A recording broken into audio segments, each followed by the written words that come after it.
Oi, pessoal. Dando sequência aqui, então, ao nosso assunto dessa semana 4, a gente parou na videoaula anterior, né, apresentando esse exemplo de problema em que eu tenho um vetor de números inteiros e quero calcular a primalidade, né, desses números.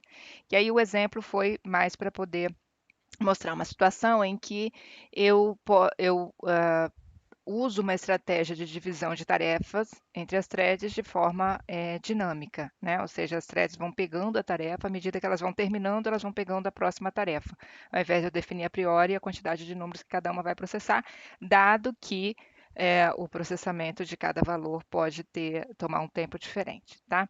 Mas aí o ponto que eu queria chegar aqui é nessa questão de que para resolver esse problema, dessa forma, a gente precisou criar uma outra variável, quer dizer, criar uma variável de controle, né, de gerência, que foi essa variável do índice global, né, que antes cada thread sabia exatamente quais índices do vetor ela ia processar numa solução estática, e nessa solução dinâmica, esse índice, qual elemento eu vou processar, a thread não sabe a priori. Então, a cada passo, ela tem que descobrir qual é o próximo elemento a processar. E nessa estratégia, a gente está, né, a ideia é que a thread sempre busca qual é o próximo elemento que ainda não foi processado. Tá? Então, a gente caiu aqui numa solução em que a gente criou uma variável global no escopo global, e ela necessariamente tem que estar no escopo global, porque todas as threads vão estar acessando essa variável, com uma finalidade específica de coordenação da tarefa. Tá? Então, a gente, até agora, na verdade, existe, então, em princípio, duas situações onde a gente usa a memória compartilhada, né? A gente já havia usado a memória compartilhada, ou seja, definir variáveis no escopo global acessível para todas as threads do nosso programa, com o objetivo lá, primeiro, de elas acessarem as estruturas de dados do próprio problema, seja as estruturas de dados de entrada ou alguma estrutura de dados de saída, né, que são parte do problema. Então, a memória compartilhada foi útil no sentido de não precisar ficar enviando essa informação para todas as threads a partir da thread principal, já deixá-la num lugar comum, global, onde todas as threads vão lá e acessam dados de entrada e colocam o seu resultado, tá? O resultado lá. A gente pode usar essa mesma memória compartilhada quando a gente quer, por exemplo, colocar ali numa variável o resultado do cômputo geral, né? Como no exemplo que a gente estava somando os elementos de um vetor. Eu usei a estratégia de cada thread devolver a sua soma parcial e deixar a main computar o valor final. Mas eu poderia também ter escolhido criar uma variável no escopo global, onde esse incremento fosse feito pelas próprias threads, tá? Eu só não fiz porque justamente a gente vai discutir ou a maneira correta de se fazer isso a partir do assunto que a gente está abordando aqui, tá? Então, uma primeira motivação para a gente usar o escopo global, as variáveis globais, para a gente disponibilizar para todas as threads, tanto dados de entrada quanto dados de saída. Tá? Nesse exemplo que eu estou trazendo para vocês hoje, eu tenho uma segunda motivação para usar a variável global, que é uma variável adicional, uma variável criada para coordenar tarefas entre as threads. Né? Coordenar de que forma? É uma variável que vai guardar uma informação, né, que as threads acessando saberão o que elas devem fazer naquele momento. Nesse caso específico desse exemplo, a variável global vai estar sempre dizendo qual é o próximo elemento que deve ser computado. Então, assim que as threads pegam um próximo elemento, elas deixam essa variável atualizada, né? E assim que elas deixam atualizada, e aí elas estão sempre pegando o índice correto do próximo elemento a ser computado. Então, é uma variável criada para fazer a coordenação entre as threads. Tá? Então, essa questão do uso da memória compartilhada, ela aparece bem forte aqui para a gente, como mecanismo, né, que a gente pode dizer de coordenação entre as threads. Então, a gente está explorando o fato aqui particular da gente estar fazendo computação concorrente dentro de uma única máquina, né? Explorando aqui, a gente poderia estar simplesmente explorando o paralelismo de processamento com I/O, se a gente tivesse um processador com uma máquina com um único processador, e podemos estar explorando as várias unidades de processamento, que é o que é mais comum hoje em dia. Né? Então, a gente está numa única máquina, Nessa única máquina, a gente vai estar criando um programa que vai rodar numa única máquina, né, centrado nessa máquina, mas que a gente divide ele em fluxos, tá? E aí, sempre que a gente precisa, né, dessa segunda motivação, que seria a lógica que eu pensei para dividir a tarefa entre as threads, requer que elas tenham algum tipo de coordenação, né? Ou seja, elas precisam se comunicar de alguma forma para gerenciar suas ações e fazê-las de forma correta para chegar ao resultado correto, tá? Por que, que a memória compartilhada é a nossa alternativa aqui? Porque nesse contexto que a gente está, de um sistema, a gente está dentro de um único sistema, com multiprocessadores, na maior parte dos casos, o acesso à memória, ele é uma das formas mais rápidas, né? O acesso a uma memória comum entre esses fluxos de execução é uma das formas mais rápidas ou mais eficientes da gente estabelecer essa comunicação, como a gente fez, como eu mostro nesse exemplo. Tá? A memória nesses computadores, tipicamente, ela, como eu já comentei com vocês, ela está organizada, eu tenho vários núcleos de processamento e a memória RAM, que é a memória, né, onde acontece, né, a memória que o processador acessa para buscar dados, né, buscar valores de variáveis, alterar valores de variáveis, ela é compartilhada entre todos os meus processadores. Essa é a arquitetura mais comum que a gente tem das máquinas multiprocessadores. Há outras arquiteturas, mas essa é a mais comum. E aí eu tenho normalmente também algum nível de cache compartilhado ainda, e depois, subindo nos níveis de cache, eu vou ter caches específicas de cada processador. Mas o que interessa para a gente aqui é a memória RAM, porque é a memória RAM que o processador acessa para executar as suas instruções, tá? Então, como essa memória é compartilhada entre todos os processadores, né? É, quando eu crio fluxos de execução dentro do meu programa, eu continuo com aquela mesma, como eu falei com vocês, podendo pensar da mesma forma como a gente pensava lá com o programa sequencial.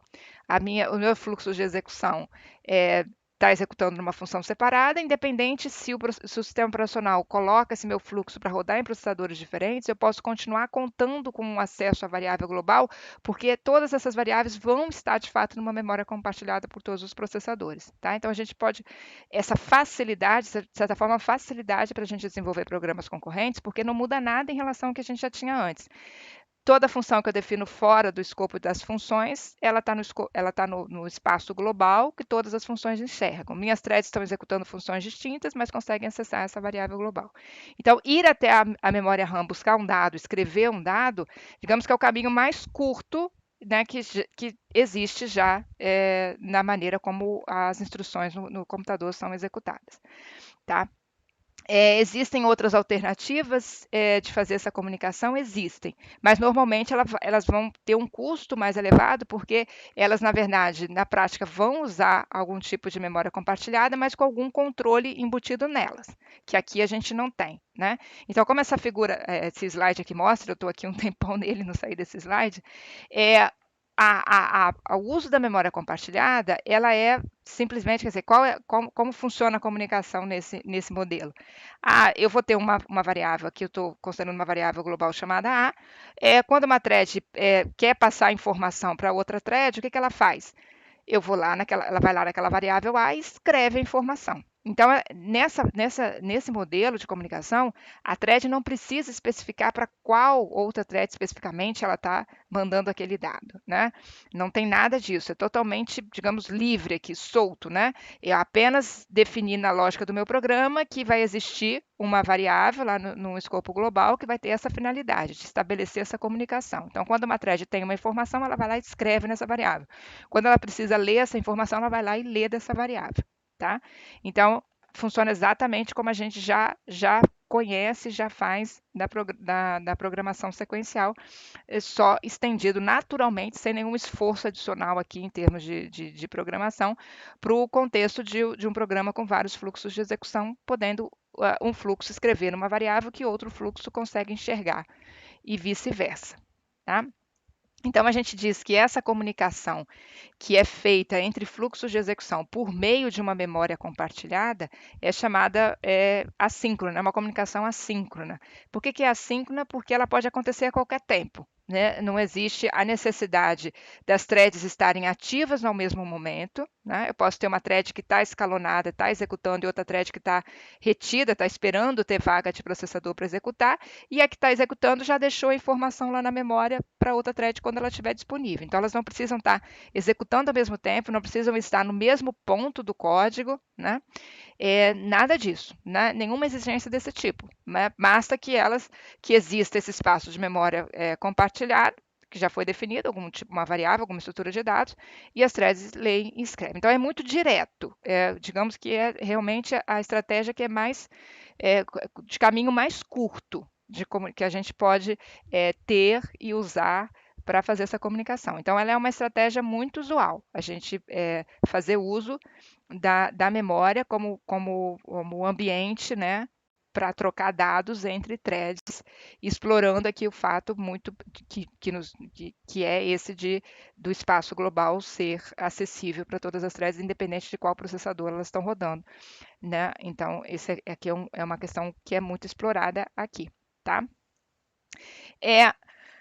Aí o que acontece, né? Então, a gente tem essa situação pelo princípio básico aí da gente estar acessando variáveis no escopo global, uma comunicação assíncrona. Aí vem os poréns, né? Que é o seguinte: imagina que eu tenho exatamente a situação. Qualquer thread, a qualquer momento, pode ir lá naquela área de memória e escrever. Imagine duas threads estão executando ao mesmo tempo, em processadores distintos, e querem colocar uma informação numa variável comum. Então, não tem nenhum impedimento, né, estrutural aqui de nada, de logístico nenhum, que elas possam tentar fazer isso ao mesmo tempo. Tá? É claro que a ação de escrever em si lá na memória não vai acontecer exatamente ao mesmo tempo, porque eu tenho um controlador de memória único. Então, as demandas vão chegar ali e elas vão, de certa forma, vão ser enfileiradas, tá? Não vou escrever exatamente ao mesmo tempo, mas elas podem fazer essa demanda ao mesmo tempo, tá? E aí, eu posso ter situações em que essa escrita ao mesmo tempo pode gerar inconsistência, pode gerar um resultado incorreto, né? Onde o correto seria, primeiro uma escreve, quer dizer, faz a operação completa de escrita, para então depois a outra vir e fazer a sua operação de escrita. E por que isso pode gerar inconsistência, dado que lá na memória, na verdade, as operações básicas de memória nunca vão acontecer exatamente ao mesmo tempo, porque eu tenho uma única memória. A questão é ilustrada aqui nesse slide, né? Quando a gente faz uma operação de escrita, e eu peguei aqui o exemplo de um somatório, peguei o exemplo na caixinha amarela, eu peguei uma função simples de soma, onde eu tenho uma variável aqui, escopo global, chamada S, e dentro da função soma eu faço o incremento de 1 nessa variável, que é o S++. Tá? Do ponto de vista da linguagem de alto nível, S++ é uma instrução, é uma linha aqui. Tá? Então, se eu pensasse, se um fluxo vem e executa S++, o outro fluxo só vai conseguir executar S++ quando esse estiver terminado. Mas aí na verdade, isso não acontece. Por quê? Porque essa instrução, no nível aqui da minha linguagem, ela é uma instrução de alto nível, que quando ela é transformada lá em linguagem de montagem e vai chegar depois lá no código de máquina, ela pode ser transformada em mais de uma instrução de máquina, né? E aí a atomicidade que você tem em relação às instruções, a execução lá na memória, é lá no nível de instrução de máquina, e não lá no nível de instrução de linguagem C, etc. Tá? Então, para esse exemplo, eu fui lá e gerei, pedi para compilar esse código e parei num passo intermediário onde foi gerado exatamente a linguagem de máquina, a linguagem de montagem, que é o assembly, que está aqui. Tá? Então, para quem já viu CompProg, já fez esse exercício aí várias vezes, que quem está fazendo CompProg provavelmente já está fazendo ou daqui a pouco vai fazer.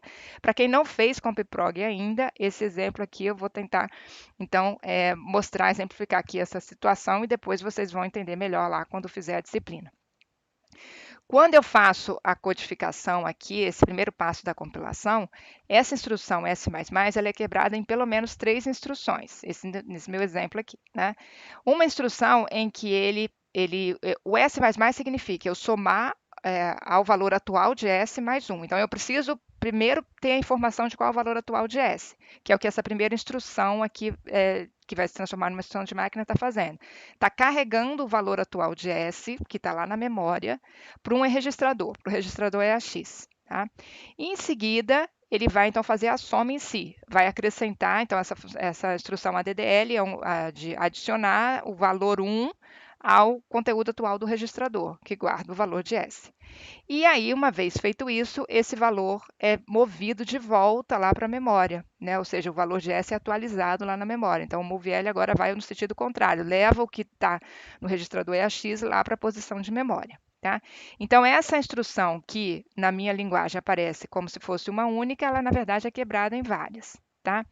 Então, uma primeira situação que eu posso ter aqui, que pode gerar inconsistência, é eu pensar até no caso mais simples em que eu tenho um único processador. Imagina que eu tenho um único processador, todas as threads vão executar nesse processador. Então, eu nunca vou ter duas threads executando ao mesmo tempo. Tá? Então, quando eu não posso ter duas threads executando ao mesmo tempo de forma real, eu diminuo bastante aqui a minha possibilidade de inconsistência, mas ainda assim ela pode acontecer. Por quê? Porque entre a execução de uma instrução de máquina e uma outra instrução de máquina, o processador está lá, está executando a thread 1, está executando a instrução MOVL, tá? Essa primeira instrução MOVL. Quando ele acaba de executar essa instrução, pode acontecer uma interrupção no sistema, tá? E ele ter que deixar suspenso a execução dessa thread e ir lá fazer outra coisa, atender essa interrupção e só depois voltar. Tá? Aí ele, a mesma coisa, executou a DDL, pode acontecer uma outra interrupção do sistema, tá? E ele ter que suspender essa execução e voltar depois. Então, o fato do S++ ser quebrado em 3 instruções aqui no nível de execução do processador pode fazer com que esses somatórios aconteçam em tempos diferentes, que a thread possa ser, em particular, a thread pode ser suspensa, bloqueada, pode sair do processador no meio desse S++. Porque o que é sair no meio desse S++? Nada mais é porque, na verdade, ele vira 3 instruções de máquinas e entre qualquer instrução de máquina, o processador pode parar para resolver, para ir fazer alguma instrução. Tá? Bom, se acontece qualquer interrupção aqui, que seja ele atender o clique do mouse, ele atender alguém que digitou no teclado, ele atender a alguma outra interrupção de dispositivo de entrada e saída, pode não interferir em nada na minha lógica, ele vai voltar depois e continuar executando aqui. Mas tem uma interrupção em particular que é importante aqui para a gente, que é essa que eu destaquei, a interrupção do tempo. O relógio da máquina, ele tem lá um intervalo em que ele gera interrupção do tempo. E essa interrupção do tempo, ela é usada pela maioria dos sistemas operacionais convencionais para definir política de escalonamento dos meus processos e das minhas threads. Então, voltando ao cenário em que eu tenho um único processador e tenho duas threads, imaginando que essas duas threads vão executar essa mesma função. Então, as duas podem fazer incremento nessa variável S++. Se a thread 1 está executando e acontece uma interrupção do tempo aqui entre o MOVL e o ADDL, essa interrupção do tempo pode indicar para o sistema operacional, o processador vai lá tratar essa interrupção do tempo e pode ser exatamente o momento em que aquela thread já ficou o slot de tempo que ela tinha direito de ficar. Agora o sistema operacional, na sua política de escalonamento, que ele decide, olha, eu vou dar uma fatia de tempo para cada uma executar. Quando der essa fatia de tempo, eu tiro quem está lá e coloco a outra. Isso é uma política bem comum, tá? Que a gente chama de compartilhamento de tempo. Então, ele vai, por exemplo, tirar essa primeira thread e colocar a segunda thread para executar. E aí a segunda thread pode começar a fazer, agora então, chegar aqui para fazer esse incremento de S e começar aqui desde o início, sendo que a primeira começou e não terminou. E aí eu posso ter uma situação de inconsistência. Tá? Então, essa é a situação mais particular aqui que pode acontecer sempre que a gente está, em particular aqui, alterando o valor em uma variável qualquer, né? Aí sim, a questão aqui é que quando eu estou fazendo um programa concorrente com mais de um fluxo de execução e esses fluxos podem acessar uma variável comum que está no escopo global, se eles tentam alterar essa variável, né? E fazem isso ao mesmo tempo sem nenhum controle, eu posso chegar a situações de inconsistência pelo fato de eu não ter garantia a priori de como funciona o meu sistema computacional, de que essas instruções são executadas de forma que a gente diga atômica, ou seja, quando uma começa a fazer uma alteração, que ela vai até o final antes de outra começar. Eu não tenho essa garantia exatamente pelo que eu estou mostrando aqui para vocês, porque uma operação de alteração pode ser quebrada em várias operações de máquina, e entre uma operação de máquina e outra, eu sempre posso ter interrupções no sistema. Entre essas interrupções, eu posso ter interrupção do tempo, que pode exatamente fazer com que uma thread saia do processador e entre outra. E aí eu tenho exatamente a situação. Antes de que a primeira terminasse de fazer aquela alteração, outra thread começou a fazer. Tá? Esse outro slide retrata a mesma coisa, né? Indo mais de forma completa aqui ainda nesse exemplo, em que eu estou considerando uma variável global S e eu estou fazendo um somatório sobre ela. Aqui eu estou assumindo que essa variável começou com valor 0, tá? E aí eu tenho dois fluxos de execução, o fluxo verde e o fluxo vermelho. Quer dizer, são duas threads executando a mesma função, tá? E vão acessar essa variável S. Então, aqui eu estou supondo uma situação que é a seguinte: a thread verde foi quem começou a executar. Só que ela conseguiu executar apenas a primeira instrução, que é mover o valor atual de S para o registrador EAX. Então, o valor de S atual é 0, então ela conseguiu fazer essa instrução. Essa instrução de máquina, ela consegue sempre fazer até o final. Não há interrupção no meio da instrução de máquina. As interrupções, se ela acontece uma interrupção e eu estou no meio da execução de uma instrução de máquina, a interrupção fica lá enfileirada e assim que eu termino a instrução, ele vai lá e trata. Tá? Então, a instrução de máquina eu sempre consigo executar até o final. Tá? Eu não consigo ter a garantia de que eu vou executar a seguinte junto. Tá? Então, ele conseguiu executar só uma instrução de máquina, o verde, tá? E guardou em EAX o valor 0. Esse guardar em EAX, o que acontece? Essa informação é salva como o estado daquela thread. Isso aqui é uma questão importante. Por quê? Então, aconteceu uma interrupção do tempo, o sistema operacional decidiu, olha, essa thread tem que sair, tem que entrar a thread vermelha agora. O que o sistema operacional faz para tirar a thread verde e botar a thread vermelha? Como a thread verde já estava executando, ele vai lá e salva todo o contexto daquela thread. Por que isso? Porque quando ela voltar a executar, ela não pode voltar lá no início, porque senão eu correria o risco de ficar no eterno volta no início e a thread nunca termina. Quando ela voltar a ganhar CPU, ela tem que continuar a execução a partir do ponto que ela parou. Tá? Então, quando ela voltar a executar, ela vai exatamente seguir para a próxima instrução, a DDL. Certo? Agora, ela só pode seguir para a próxima se aquela informação que ela salvou no registrador EAX fique mantida.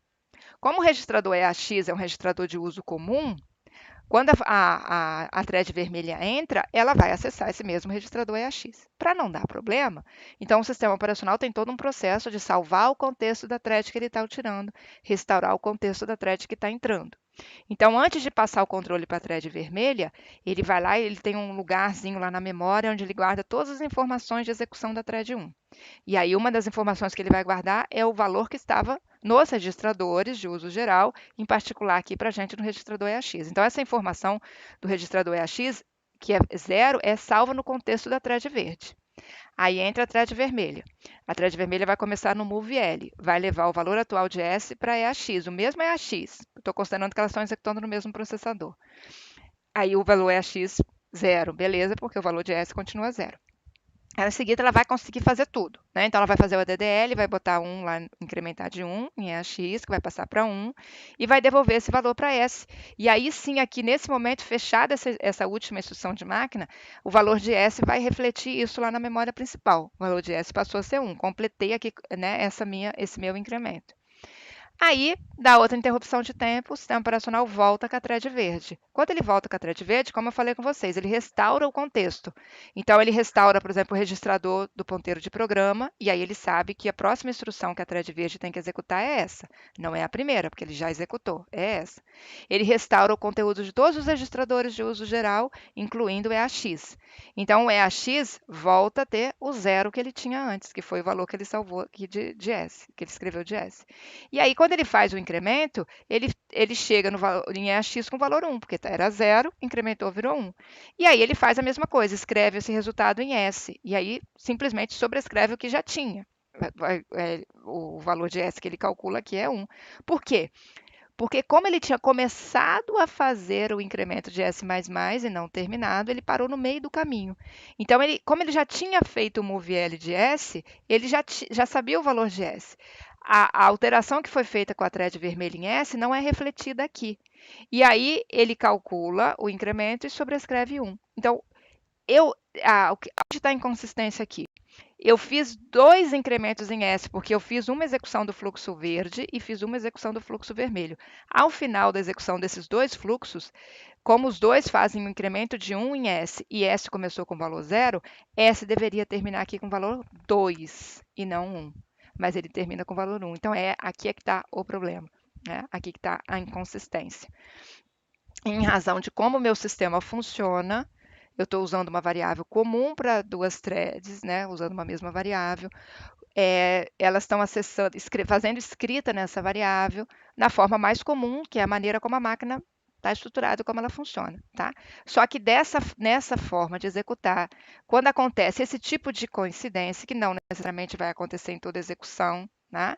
Eu poderia ter uma execução, se a execução tivesse acontecido, a thread verde ter executado as 3 instruções e depois a thread vermelha ter executado, eu teria só uma correta no final. Aí, então, é uma questão que não é determinística, quer dizer, não é sempre que vai aparecer inconsistência, ela vai depender exatamente da ordem que as threads foram escalonadas para executar, mas ela pode acontecer, tá? Então, esse é um problema que é decorrente de eu fazer a opção de usar a memória compartilhada como um mecanismo onde as threads depositam valores, onde elas leem valores, seja porque elas estão depositando ali o resultado da computação delas, tá? Seja porque elas estão usando essa variável para fazer algum tipo de coordenação. Não interessa a finalidade, pode ser pelos 2 motivos. A problemática aqui de acontecer alguma inconsistência durante essa atualização, durante essa escrita, pelo fato delas poderem ser interrompidas no meio da execução, ela é independente do motivo, ela pode acontecer sempre. E esse tipo de inconsistência a gente precisa tratar. Então, aí a gente vai começar a estudar que formas a gente tem para tratar isso, para evitar essa inconsistência. Vamos começar a falar de sincronização. Então, sincronização é um termo bem amplo na computação, mas que aqui para a gente significa sincronizar, significa a gente determinar que as threads executem numa determinada ordem para que tudo funcione corretamente. Vai ser esse o nosso objetivo, né? Então, sincronizar é impor uma ordem de execução nas threads. Com que finalidade? A finalidade de evitar, nesse caso, esse tipo de inconsistência. Então, aqui, se eu tivesse imposto a ordem que, olha, começou a verde vai até o final antes que qualquer outra thread, antes que a vermelha comece a fazer essa mesma instrução. É isso que eu estaria fazendo aqui com a minha sincronização. Seria, a primeira que começar, se ela for interrompida no meio porque deu a fatia de tempo, eu tenho que conseguir, com o meu mecanismo de sincronização, impedir que a vermelha comece até que a verde termine. Eu vou ter prejuízos? Vou. A sincronização normalmente vai me impor um overhead, né?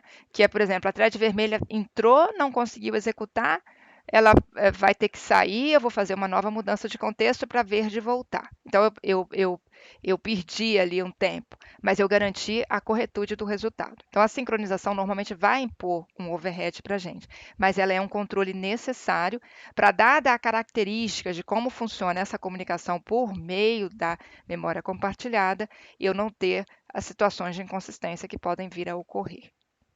Tá? Bom, aí aqui é um exemplo de situação de outro código onde eu posso ter também esse tipo de inconsistência, ou seja, eu posso ver diferentes resultados, dependendo, eu executar o meu programa várias vezes e cada execução eu tenho um resultado diferente, e ter resultados que estão inadequados, que estão incorretos pela lógica do meu programa. É o que a gente vai ver aqui nesse exemplo. Nesse exemplo, eu tenho 2 threads, e aí, aqui simplificando, está o código central aqui que as threads executam. Né? O código é o mesmo, tá? Só está repetido aqui nas duas, só para a gente poder olhar, né, para o código das 2 threads, mas elas fazem exatamente a mesma coisa. Eu tenho uma variável global x que começa com valor 10. E aí, o que é esse código? Esse código bem bobo aqui, ele faz o seguinte. Eu tenho um loop, né, infinito aqui, onde a thread decrementa essa variável x de 1, incrementa essa variável x de 1, e aí pergunta, essa variável é diferente de 10? Né? Se for verdade, ela imprime essa variável. Então, na verdade, o print aqui só deve acontecer, só deveria acontecer quando essa variável x fosse diferente de 10. Como eu olho aqui e vejo a variável começa em 10, a thread decrementa de 1, depois incrementa de 1, quer dizer, ela vai a 9, depois ela volta a 10. Então, numa situação em que a thread executa aqui todo esse loop inteiro, né, eu nunca vou ter o printf. Né? Se eu sempre a thread consegue executar todo o interno do loop, eu nunca vou ter o printf, porque sempre a minha variável x vai voltar a ser 10. Tá?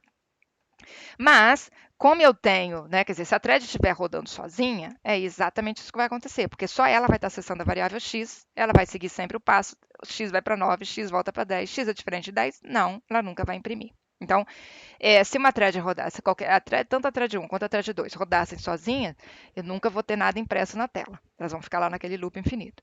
Quando eu coloco as duas threads executando, aí a coisa já muda de figura. Tá? Eu vou poder ter respostas, poder ter impressões na tela. Tá? Aí, posso ter e não esperar. Né? As impressões toda vez que chegar um valor diferente de zero. Né? Chegou um valor diferente de zero, eu imprimo. Tá razoável. Agora, se eu imprimo ele com o próprio valor 10, né? Aí vamos dizer assim, isso não é uma situação esperada aqui mais além, né? Porque ele está imprimindo algo que não era para imprimir. Porém, tudo isso pode acontecer. Né? Como eu já estou fazendo as perguntinhas aqui embaixo, justamente perguntando se pode acontecer de x, né, dele imprimir x is 10, né? Que seria ele chegar aqui e imprimir exatamente o valor de x, né? O que ele, em princípio, não faria, né? Mas isso pode acontecer. Por que pode acontecer? Simplesmente pelo interleaving entre as threads, simplesmente pelo fato de elas estarem executando ao mesmo tempo. Então, poderia, por exemplo, a thread 1 chega aqui e decrementa x de 1, ele vai para 9, a thread 2 em seguida decrementa 9, vai para 8. Elas estarem acessando as duas acessando a variável sem nem considerar o fato dessa instrução ser quebrada em mais de uma instrução de máquina. Né? Primeiro a thread 1 executou completamente, decrementou, foi para 9, a thread 2 decrementou, foi para 8. A thread 1 incrementou agora, ele foi para 9, e em seguida ela já fez o teste. X é diferente de 10? Porque ele é 9. Então ela entrou aqui dentro do if. Tá? Só que antes dela fazer o print, a thread 2 foi lá e executou exatamente a próxima instrução, que é incrementar x de 1. Então, ele era 9, foi para 10, e aí voltou o comando para a thread 1, a thread 1 então imprimiu o valor de x, que é 10. Quer dizer, ela conseguiu passar pelo teste quando o x era 9, entrou como se ela passou pela porta, conseguiu abrir a porta.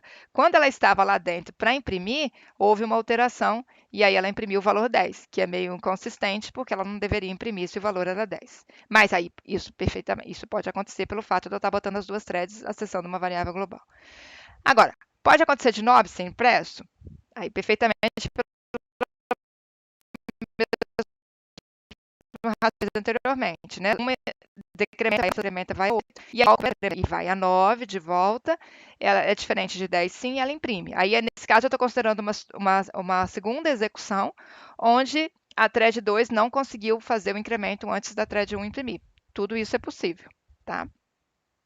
Agora, pode acontecer de 11 ser impresso? Aí, se eu pensar 11, já fica mais complicado de eu olhar aqui, né? Se eu tentar os interleaves aqui entre elas, né? As trocas de contexto entre elas, uma decrementa, incrementa, ele volta a 10, né? Essa aqui, aí ela vai e decrementa, aí se a outra entrar aqui, ele vai imprimir o valor, sempre o valor menor, ou no máximo 10, né? Então, para aparecer 11, eu posso entrar aqui na mesma questão que eu mostrei anteriormente. Se eu pensar e que as duas threads podem, antes, a thread 1 começou esse decremento, mas antes dela terminar, a thread 2 começou a fazer o mesmo decremento, eu vou ter a mesma situação que eu tive anteriormente, só que agora com a subtração. E ao invés de eu fazer duas subtrações, eu vou fazer apenas uma. Então, supondo que a thread 1 começou, ela pegou o valor de x e guardou no registrador, igual a 10, né? E aí, antes dela terminar de fazer o decremento, a thread 2 entrou, pegou também o valor atual de x, que ainda não foi alterado, que é 10, e fez o decremento, passou para 9, e guardou de volta em x, 9. Então, concluiu o seu decremento. O controle voltou para a thread 1, E aí, ela tinha guardado anteriormente no registrador 10, então ela fez o decremento de 10, então decrementou também para 9. E aí salvou de volta x igual a 9. Então, eu teria aqui a situação em que eu tive dois decrementos, mas só exercitei de fato um. E aí a variável x ficou em 9. Aí a thread 1 fez o incremento, foi a 10. O controle foi para a thread 2, fez outro incremento, foi a 11.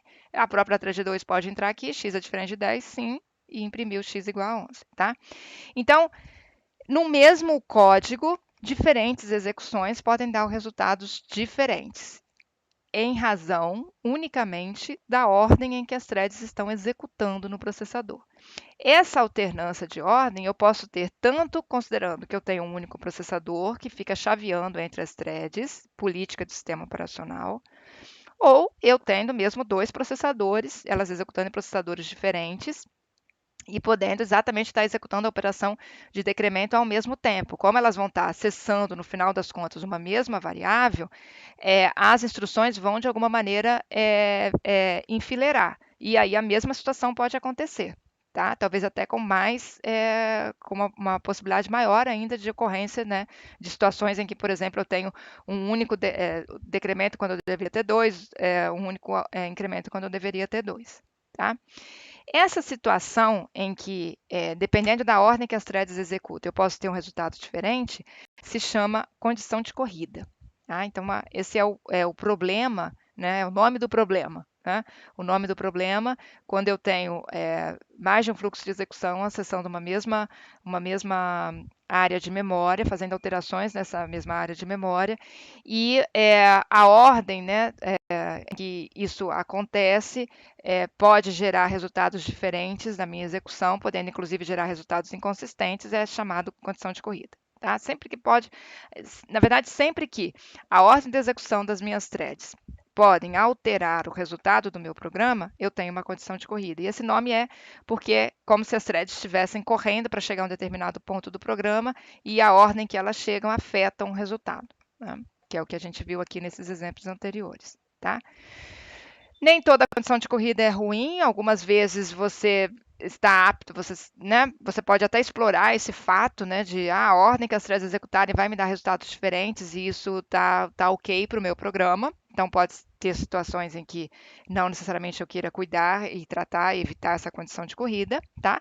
Mas há situações em que essa condição de corrida pode causar erros, sim. Né? Então, por exemplo, lá voltando ao incremento da variável S, ou pensando no incremento que eu estou fazendo no meu índice global, no exemplo que eu dei lá no início do cálculo da primalidade, se duas threads tentarem acessar esse incremento aqui, né? Aqui, na verdade, eu tenho duas instruções, mesmo aqui essa minha linha de comando aqui tem duas instruções, uma de ler o valor atual e outra de incrementar, né? Aqui, na verdade, eu tenho que fazer com que essas duas instruções sejam executadas completamente por uma thread antes de ser executada para outra. Mas se eu olhar particularmente para esse meu incremento, eu tenho exatamente a situação que eu falei para vocês lá da soma, no caso do exemplo da variável S, que eu teria reproduzido aqui, né? Se duas threads chegam se eu pensar especificamente nessa instrução, duas threads chegando aqui ao mesmo tempo, eu posso ter uma situação em que eu acabo não tendo, quer dizer, eu deveria ter dois incrementos e vou ter um incremento só que vai gerar inconsistências aqui no meu resultado, tá? Então, nessas situações, a condição de corrida é indesejável e a gente precisa tratar dela, tá?